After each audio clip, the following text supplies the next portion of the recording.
नाम है ब्रजेश और मैं आप लोगों को पढ़ा रहा हूं फिजिक्स में इलेक्ट्रोस्टैटिक्स। पिछले में फोर्स हम लोग खत्म कर चुके हैं। मैं 20 क्वेश्चन आपको दे भी चुका हूं, चैलेंज भी कर चुका हूं आपको कि आप उसको करके हमें दिखाइए, बताइए, डिस्कस करिए। कभी मिलने की पॉसिबिलिटी होगी तो मिलें, आप हमसे उस पर डिस्कशन करिए। अब हम लोग पढ़ते हैं इलेक्ट्रिक फील्ड, जो बहुत ही इंपॉर्टेंट पार्ट है इलेक्ट्रोस्टैटिक्स का।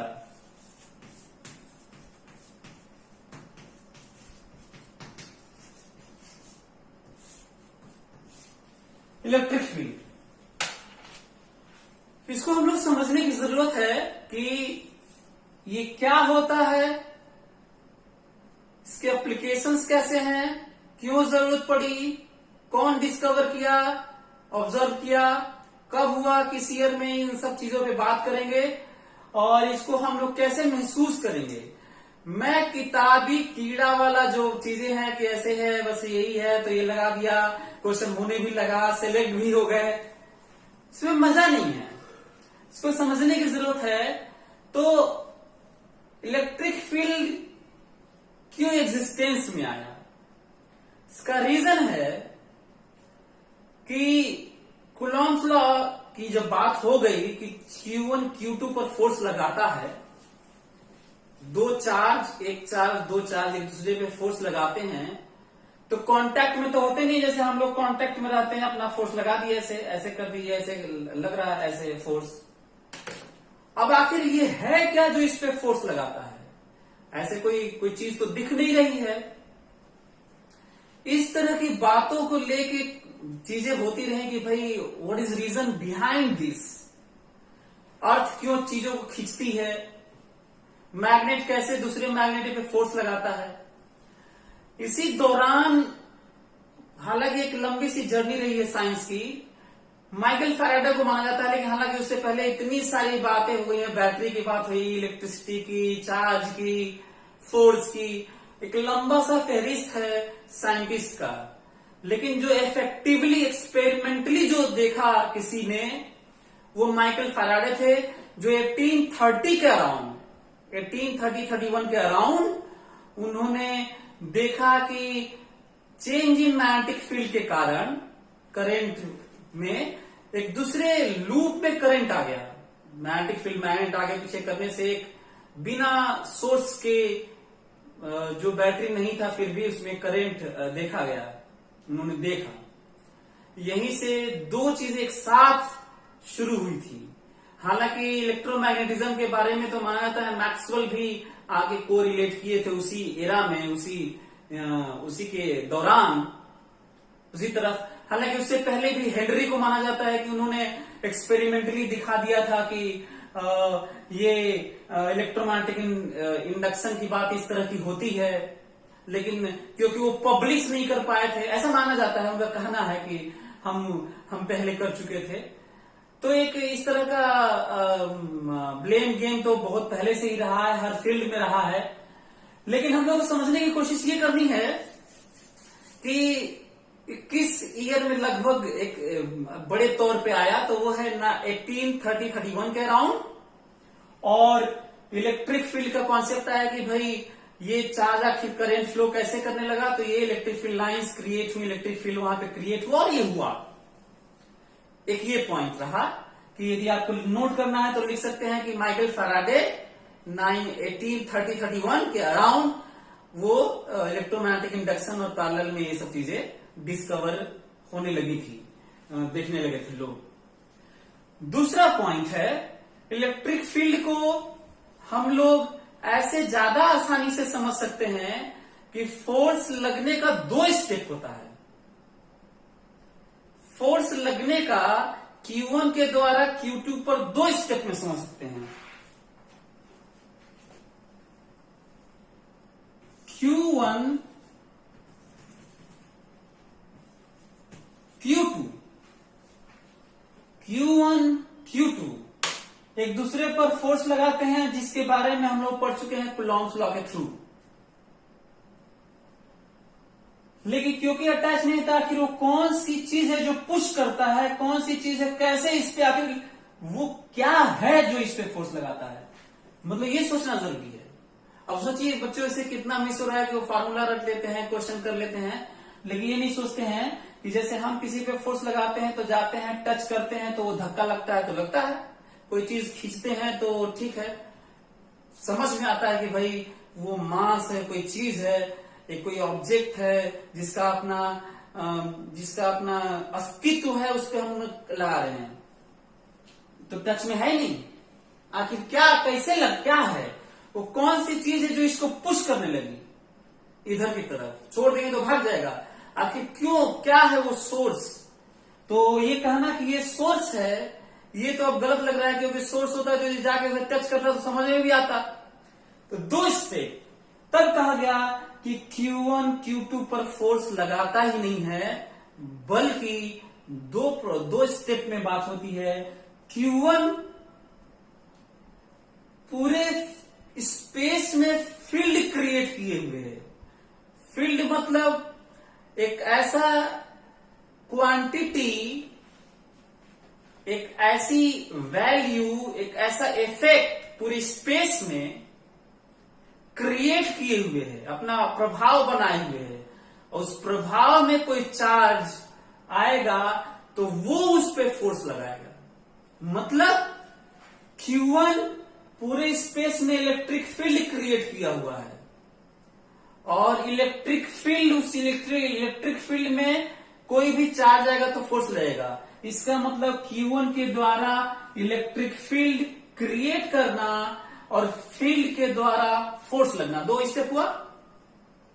चार्ज के द्वारा अपने सराउंडिंग स्पेस में इफेक्ट क्रिएट किए रहना, और उसी को फील्ड कहते हैं, इसीलिए फील्ड नाम नहीं ले रहा। और उसमें कोई चीज चार्ज आए तो वो जो इफेक्ट है, जो क्वांटिटी है, जो वैल्यू है, जो इसका अपना एग्जिस्टेंस का जो तरीका है, वो उस पे फोर्स लगा रहा है। इसका मतलब ये कहें कि चार्ज पर फोर्स नहीं लगाता, केवल कोई भी चार्ज अपने सराउंडिंग में फील्ड क्रिएट किया रहता है। एक बात और ये सेपरेट बात, हर चार्ज अपने सराउंडिंग में फील्ड क्रिएट करता है, किसी पे फोर्स नहीं लगाता, केवल फील्ड क्रिएट करता है। और दूसरी बात, इलेक्ट्रिक फील्ड से फोर्स लगता है, फील्ड फोर्स लगाता है, चार्ज नहीं लगाता। हालांकि अब इसका ये मतलब नहीं है कि कूलॉम्स लॉ गलत हो गया, ये बहुत इलेक्ट्रोमैग्नेटिक लेवल पे हम लोग अब जा रहे हैं, क्योंकि जैसा कि मैं बताया कि मैक्सवेल और फैराडे की खोज है, तो वहां से शुरू हो रही है बात, इसलिए हो रहा है। तो ये समझने की कोशिश करनी है। तो यदि कहें कि इसके द्वारा यहाँ पे फील्ड है और यहाँ पे चार्ज रखा है तो इस पे फोर्स लग रहा है, अब ये बात हो गई ना। अब अगली बात यह है कि इलेक्ट्रिक फील्ड कैसे क्रिएट होता है, कितने तरीके हैं इलेक्ट्रिक फील्ड क्रिएट होने के। इलेक्ट्रिक फील्ड याद रखिएगा दो ही तरीके से क्रिएट हो सकते हैं, केवल दो तरीके से। एक तो चार्ज कहीं भी होता है तो वो अपना क्रिएट किया रहता है, वो चले चाहे रुका रहे, इलेक्ट्रिक फील्ड तो है ही, उसका सराउंडिंग में उसका रहेगा, कहीं भी रहेगा। दूसरा, बिना नेट चार्ज के भी इलेक्ट्रिक फील्ड क्रिएट होता, बिना नेट चार्ज के इलेक्ट्रिक फील्ड क्रिएट होने की बात होती है, बिना नेट चार्ज के। मैं नहीं कह रहा कि चार्ज ही नहीं हो, चार्ज से ही तो मैग्नेटिक फील्ड और ये सब बातें होंगी। तो दूसरा क्या तरीका है, वैरिंग मैग्नेटिक फील्ड क्रिएट करता है इलेक्ट्रिक फील्ड। तो कितने तरीके हो गए भाई इलेक्ट्रिक फील्ड क्रिएट करने के। इलेक्ट्रिक फील्ड कहीं पे भी स्पेस में क्रिएट हो, दो तरीके, एक तो चार्ज के द्वारा इलेक्ट्रिक फील्ड क्रिएट होता है, और दूसरा मैग्नेटिक फील्ड कहीं भी बदल रहा हो, कहीं भी रीजन में, वैरिंग मैग्नेटिक फील्ड, टाइम के साथ time varying magnetic field obviously, हालांकि अल्टीमेट मेजरमेंट टाइम से ही चीजें होती भी हैं दुनिया में। तो दूसरा, वैरिंग मैग्नेटिक फील्ड से इलेक्ट्रिक फील्ड क्रिएट होता है। हाँ, दोनों में थोड़ा सा बेसिक डिफरेंस है। ये वाला जो चार्ज के द्वारा इलेक्ट्रिक फील्ड क्रिएट होता है वो कंजर्वेटिव नेचर का होता है, और जो वैरिंग मैग्नेटिक फील्ड के द्वारा इलेक्ट्रिक फील्ड क्रिएट होता है वो non conservative hypothetical electric field होता है, पर होता है क्योंकि देखा गया है कि जहां पर फोर्स नहीं लगना चाहिए था किसी फील्ड के मैग्नेटिक फील्ड के द्वारा, वहां पे भी रेस्ट वाले चार्ज पर इलेक्ट्रोस्टैटिक फोर्स लगता है, इसलिए ये कॉन्सेप्ट आया है। तो हम लोग काफी डिटेल में डिस्कशन कर रहे हैं और समझने की कोशिश कर रहे हैं। एक ये पॉइंट है। दूसरा इसके बारे में जो कैरेक्टरिस्टिक्स है, जो पॉइंट चार्ज के द्वारा इलेक्ट्रिक फील्ड जो यहां से इमिट होता है, ऐसा नहीं है कि एक कोई चीज है जो यहां से वायर की तरह ऐसे कुछ जुड़ी हुई है। फिर से वही बात आ रही है कि वायर तो है नहीं। तो यहां पे लगातार मतलब कॉन्टिन्यूसली किसी चार्ज से हमेशा लगातार स्पीड ऑफ लाइट के रेट से इलेक्ट्रिक फील्ड पल्सेस इमिट होते हैं और हर डायरेक्शन में होते हैं। और किस रेट से प्रोपोगेट करते हैं ये प्रभाव, जो पल्स हैं, जो इलेक्ट्रिक फील्ड फॉर्म है, ये स्पीड ऑफ लाइट से, स्पीड ऑफ लाइट से। हालांकि मैं आपको डिटेल बहुत ज्यादा समझा दिया, फिर हम लोग बेसिक लेवल पे आते हैं। यदि अब इसको डिफाइन किया जाए कि इलेक्ट्रिक फील्ड है क्या, उसको कैसे डिफाइन करें, है क्या तो समझ में आ गया, डिफाइन कैसे करें, कहीं लिखना पड़े तो क्या लिखें। तो बहुत सिंपल सी लैंग्वेज में इलेक्ट्रिक फील्ड को डिफाइन किया जा सकता है, यदि सिंपलेस्ट फॉर्म में लिखें तो कहते हैं कि electric field is the region in which any charge experiences electrostatic force. Simply, तो आपका मन करता है तो लिख सकते हैं, लिख लीजिए। सिंपल डिफिनेशन बता रहा हूं। Electric field is the region in which any charge experiences electrostatic force. ये तो सिंपल सा हुआ। दूसरा, और करके एक और लिखो, इलेक्ट्रिक फील्ड का डिफिनीशन एक और लिखो, और करके।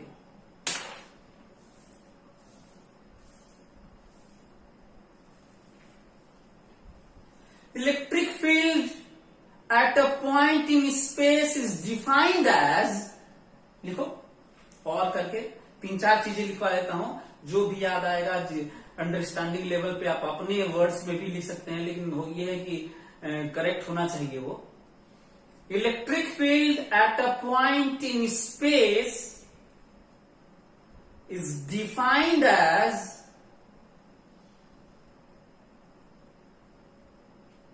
electrostatic force, is defined as electrostatic force on a test positive point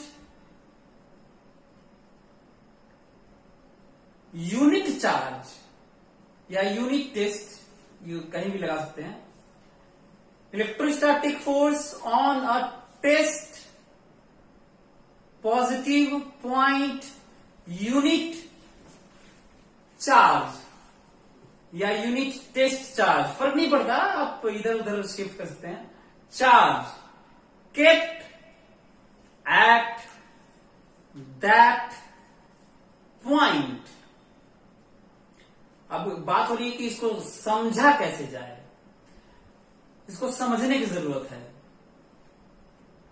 तो किसी यहां पे कोई फील्ड पाना चाहता है यहां पर, तो यहां पे एक यूनिट टेस्ट पॉजिटिव चार्ज को रखिए और जितना फोर्स जिधर लग रहा है उसे ही इलेक्ट्रिक फील्ड कहते हैं, बराबर होता है। ये समझना है, जो मैं समझाने की कोशिश कर रहा हूं उसे समझने की कोशिश करो। यदि इसको इस तरह से नहीं लेना है, बल्कि इसको इतना टेस्ट पॉजिटिव, ये मैं बताऊंगा कि क्यों यूनिट टेस्ट पॉजिटिव चार्ज लेते हैं, ये अलग बात है, ये बाद में आएगा। लेकिन इसको और ज्यादा सिंपल लैंग्वेज सिंप्लीफाई करें, इतना ज्यादा कॉम्प्लेक्स ना क्रिएट करें, तो एक और लिखो, और करके एक और पॉइंट लिखो, तुम्हें ज्यादा समझ में आएगा। एक और लिखो, electric field at a point in space, देखो एक और लिखो, दूसरा तीसरा लिखो, electric field at a point in space is defined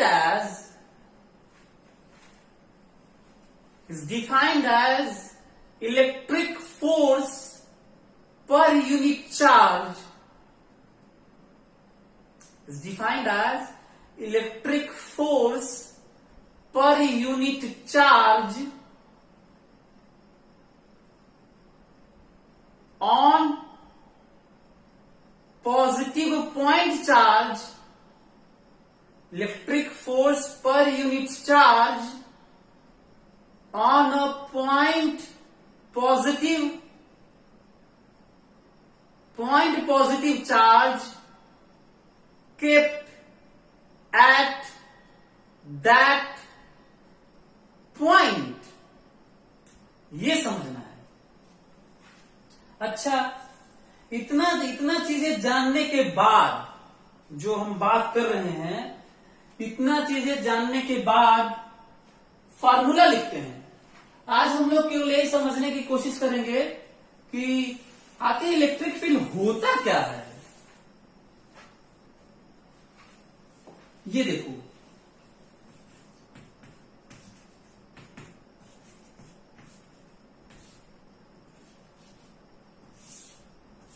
जो मैं अभी जस्ट लिखवाया हूं उसका मैथमेटिकल एक्सप्रेशन यही है।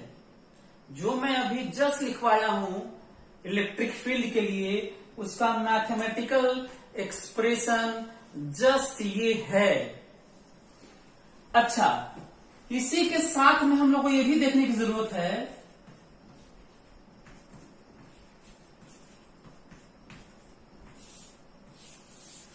कुछ जादू नहीं किया हूं, बल्कि क्यू इधर बस मल्टीप्लाई कर दिया हूं। इसका मतलब ये हुआ, अच्छा हाँ, जो सेकेंड डिफिनीशन लिखवाया था यूनिट पॉजिटिव टेस्ट चार्ज, जरा उसको पढ़ो, देखो तुम्हें क्या मिलता है। देखो तो कहा गया है कि कहीं पे इलेक्ट्रिक फील्ड पाना है तो वहां पे एक unit charge, positive test unit charge रखिए, मतलब उसका यूनिट मतलब 1 कूलम रखिए, मतलब Q1 रखिए। यदि Q1 हो गया तो E बराबर F हो जाएगा। देखो फॉर्मूला देखो, यदि Q1 हो गया तो E बराबर F हो जाएगा, और यदि E बराबर F हो जाएगा इसका मतलब F को ही E कहेंगे।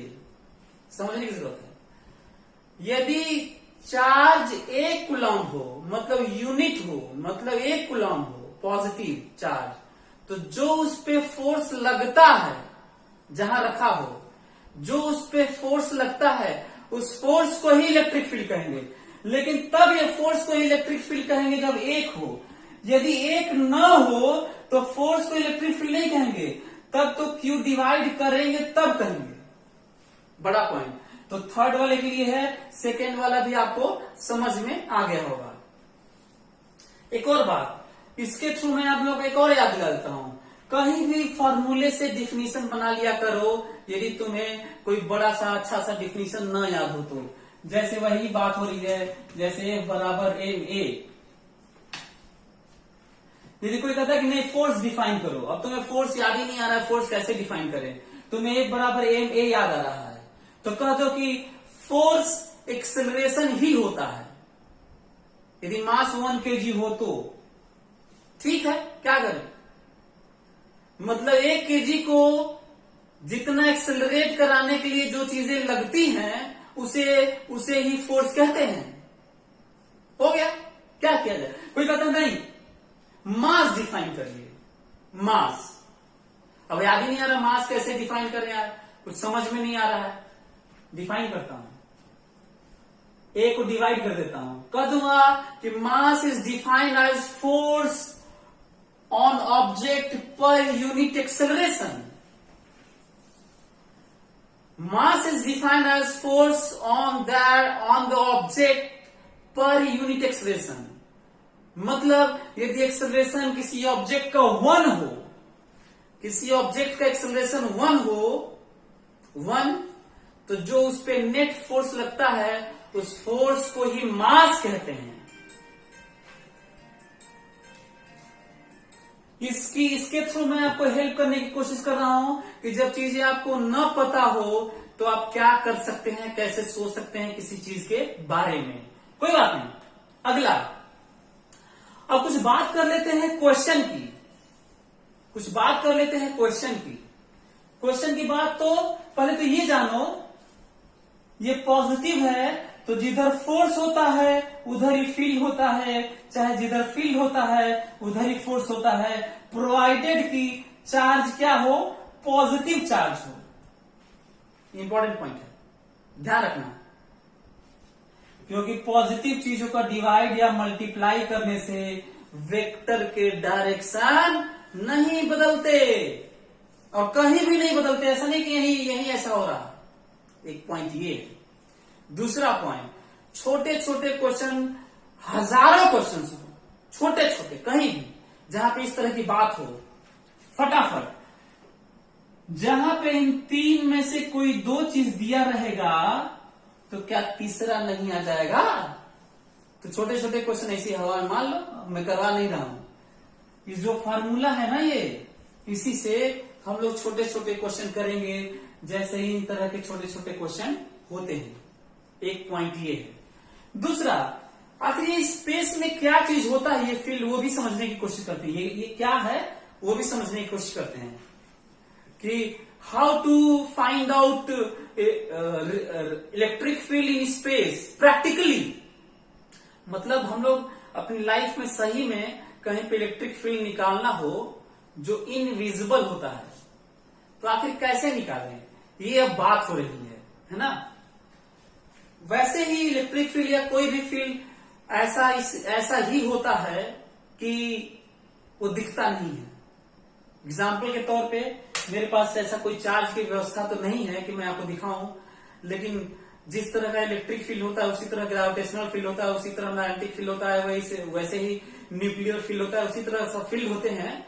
तो क्यों ना इसकी बात कर ली जाए। ये देखो दिख रहा है तुम लोगों को? ये मैं ये कह रहा हूं कि आखिर ये कौन सी चीज है जो इस पे नीचे की तरफ फोर्स, छोड़ दूंगा तो ये चला जाएगा नीचे। कौन सी चीज है जो नीचे की तरफ फोर्स लगा रहा है? अर्थ अटैच तो है नहीं, तो ये ग्रेविटेशनल फील्ड है। यहां पर कैसे पता चल रहा है? छोड़ देंगे तो चला जाएगा। चलिए तो फिर उसी तरह की बात कर लेते हैं, आखिर ये क्या है। एग्जाम्पल लेते हैं। यदि कोई पूछता है कि बताइए इस जगह पर इलेक्ट्रिक फील्ड किधर है और कितना है, ध्यान से मेरी बात सुनना। इस जगह पर इलेक्ट्रिक फील्ड किधर है और कितना है, तो क्या करना होगा? दिख तो रहा नहीं है, फील्ड है भी कि नहीं है तो किधर है और कितना है। आपको मैं बता दूं, ऐसे बताया भी नहीं जा सकता।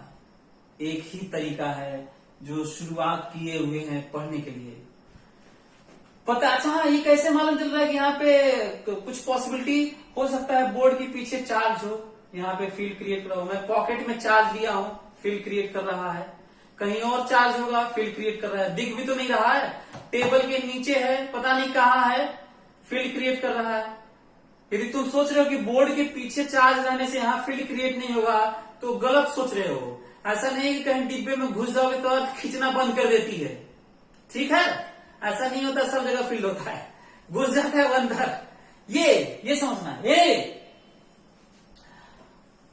तो क्या करें तब यहां पे फील्ड निकालने के लिए? तो एक ही तरीका है और कोई तरीका नहीं है। आप एक चार्ज यहां पे रखेंगे, पॉजिटिव चार्ज। यदि इधर फोर्स लगेगा तो कहा जाएगा इधर फील्ड है, इधर फोर्स लगेगा तो इधर फील्ड है। मतलब जिधर उस पे फोर्स लगेगा उधर फील्ड कहना पड़ेगा। तो डायरेक्शन मालूम चला, जिधर फोर्स लगेगा उधर ही पॉजिटिव चार्ज पर जिधर फोर्स लगेगा उस जगह पर कहना होगा कि उधर ही फील्ड है। डायरेक्शन, फील्ड एक वेक्टर क्वांटिटी होता है, ये बताना भूल गया, और वेक्टर क्वांटिटी है तो मैग्नीट्यूड और डायरेक्शन दोनों होगा। तो ये फील्ड पर यहाँ पे किधर फील्ड है, पॉजिटिव चार्ज रखेंगे, जिधर फोर्स लगेगा उधर ही फील्ड होगा। अच्छा मान लीजिए आप कोई कहता है कि सर मान लीजिए किसी के पास निगेटिव चार्ज है, पॉजिटिव है ही नहीं, अब क्या वो पता नहीं कर सकता कि फील्ड कहीं पे किधर है? मैं बताता हूं, ये कन्वेंशन के तौर पे ऐसे डिफाइन कर दिया गया है। नहीं तो निगेटिव चार्ज है तो भी बता सकते हो, हाँ, पर निगेटिव चार्ज रखना, जिधर फोर्स लगेगा उधर फील्ड मत कहना, उल्टा कहना पड़ेगा। क्लियर करो, क्लियर। निगेटिव चार्ज पर जिधर फोर्स लगेगा उधर फील्ड नहीं होता है, उसका उल्टा। यदि निगेटिव चार्ज पे इधर फोर्स लग रहा है तो फील्ड इधर है, यदि निगेटिव चार्ज पे इधर फोर्स लग रहा है तो फील्ड इधर है। अच्छा, पॉजिटिव चार्ज पे इधर फोर्स लग रहा है तो फील्ड उधर ही है, ये समझना है। तो ऐसा नहीं है। अच्छा, तो आप कह सकते हैं कि पॉजिटिव ही क्यों लिया गया? तो एक कन्वेंशन है, पॉजिटिव थॉट पॉजिटिव, नहीं तो निगेटिव की निगेटिव भी कर सकते थे। कह देते कि निगेटिव पे जिधर फोर्स लगता है उधर ही फील्ड होता है, तो आज मैं यही पढ़ा रहा होता। तो तब आप कह रहे थे कि पॉजिटिव को क्यों नहीं लिया गया? तो रैंडमली ये पॉजिटिव थॉट के नाम पे, पॉजिटिविटी के नाम पे पॉजिटिव को ले लिया गया, बस। इट इज कन्वेंशन, इसके अलावा और कोई कारण नहीं है। एक ये पॉइंट है। तो निगेटिव चार्ज पर जिधर फोर्स लगता है उधर फील्ड नहीं होता, उसका उल्टा होता है। चाहे उल्टा सुनो, जिधर फील्ड होता है निगेटिव चार्ज पर उधर फोर्स नहीं लगता, उसका उल्टा निगेटिव चार्ज पर फोर्स लगता है। हाँ, पॉजिटिव पर उधर ही लगता है, और इतना लगता है। पॉजिटिव चार्ज पे किधर फोर्स लगता है? जिधर फील्ड होता है। पर निगेटिव चार्ज पे उसका उल्टा लगता है। यदि साइन के साथ निगेटिव रख देंगे ना तो सही में अपने आप उलट भी जाएगा। ये इंपॉर्टेंट पॉइंट। अब एक काम करते हैं, फटाफट मैं आपको दे ही देता हूं, आप कैलकुलेट करके हमको बता दीजिए ताकि हम लोग ज्यादा महसूस कर सके फील्ड को ना। चलिए मैं देता हूं, यहां पे कितना फील्ड के नाम पे, एक मैं 4 कूलाम यहां पे रखा, कितना?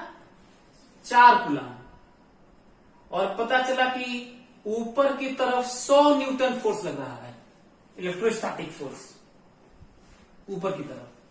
4 कूलाम पॉजिटिव चार्ज रखा, ऊपर की तरफ 100 coulomb electrostatic force, 100 Newton electrostatic force लग रहा है। यदि मैं आपसे पूछूं कि फील्ड कितना और किधर है, तो किधर के नाम पे तो इधर ही है, पॉजिटिव चार्ज है, जिधर फोर्स उधर ही फील्ड। और मैग्नीट्यूड बता रहा हूं, मैग्नीट्यूड 100 न्यूटन डिवाइडेड बाय, यदि मैग्नीट्यूड फॉर्म में लिखे तो क्या लिखना होगा बताओ? मैग्नीट्यूड फॉर्म में लिखे हैं, ये देखो मैग्नीट्यूड, और ये देखो न्यूटन पर कूलाम, देखो यूनिट है। तो बताओ यहां पे 100 रखे, यहां पे 4 रखे, आंसर बताओ 25। आंसर है इलेक्ट्रिक फील्ड यहां पर 25 न्यूटन पर कूलाम है। अच्छा हाँ, यहां पर फील्ड ऊपर की तरफ 25 न्यूटन पर कूलाम है, तुम्हारे रखने से फील्ड नहीं हुआ है, वो तो पता करने के लिए चार्ज रख के हम देखे और ये सब फोर्स निकाल के हम वैल्यू निकाले। Important point. दूसरा पॉइंट, दूसरा एक और चीज देखते हैं, ये देखो तो, इसके बारे में जरा देखो तो। मान लो इधर की तरफ फील्ड है, इधर की तरफ फील्ड है 20 न्यूटन पर कूलाम, कितना है? 20 न्यूटन पर कूलाम है। अब पता चला कि यहां पे 2 कूलाम रख दिया, 2 कूलाम चार्ज रख दिया, प्लस 2 कूलाम। बता नहीं सकते हो कि फोर्स किधर लग रहा है और कितना लग रहा है? मैं बता रहा हूं, जिधर फील्ड है ना उधर ही फोर्स लगेगा, और कितना लगेगा? 20 न्यूटन पर कूलाम और 2 कूलाम, बताओ कितना फोर्स लगेगा? 40 न्यूटन फोर्स लगेगा, और किधर लगेगा? इधर ही लगेगा। अच्छा, -2 कूलाम रख दिया होता तो फील्ड इधर है, और -2 कूलाम रख दूं तो फील्ड इधर है, तो फोर्स इधर लगाओगे, इधर माइनस रहेगा तो उल्टा फील्ड का, और 40 कूलाम ही, 40 न्यूटन ही। ये समझ में आया? एक और बात, लास्ट जो कॉम्बिनेशन पॉसिबल हो रहा है, जो दे रहा हूं, अब मैं क्या देख पा रहा हूं? अब मैं चार्ज पूछूंगा, क्योंकि मैं आपसे F पूछ चुका हूं, आपसे E पूछ चुका हूं, अब मैं ये पूछ चुका हूं आपसे, मैं ये पूछ चुका हूं, अब मैं ये पूछूंगा और बात खत्म हो जाएगी यहीं पे। ध्यान से सुनना। एक में 10 कूलम यहां पे रखा, यहां पे 10 कूलम रखा और पता चला कि 100 न्यूटन, अरे सॉरी कूलम पूछना, फोर्स चार्ज पूछना था ना। एक चार्ज यहां पर रखा, ध्यान से सुनना, एक पॉजिटिव चार्ज यहां पर रखा और पता चला, कहां पे रखा वो बताता हूं, 100 न्यूटन पर कूलम यहां पे फील्ड था, फील्ड में रखा 100 न्यूटन पर कूलम, और एक चार्ज यहां पे रखा और पता चला कि 10 न्यूटन फोर्स लग रहा है। 10 न्यूटन, 100 न्यूटन पर कूलम फील्ड है और एक चार्ज को रखा और उस पर 10 न्यूटन फोर्स लग रहा है। बताना है कि चार्ज कितना रखा था। क्यू को इधर कर लो, इसको इधर कर लो और मॉड लेके डिवाइड करना है, क्योंकि वेक्टर डिवाइड नहीं होता। तो 10 न्यूटन बाई 100, आंसर है 0.1 कूलम। क्या फील्ड को आप महसूस कर पाए? क्या इलेक्ट्रिक फील्ड समझ पाए? ये पॉइंट रहा।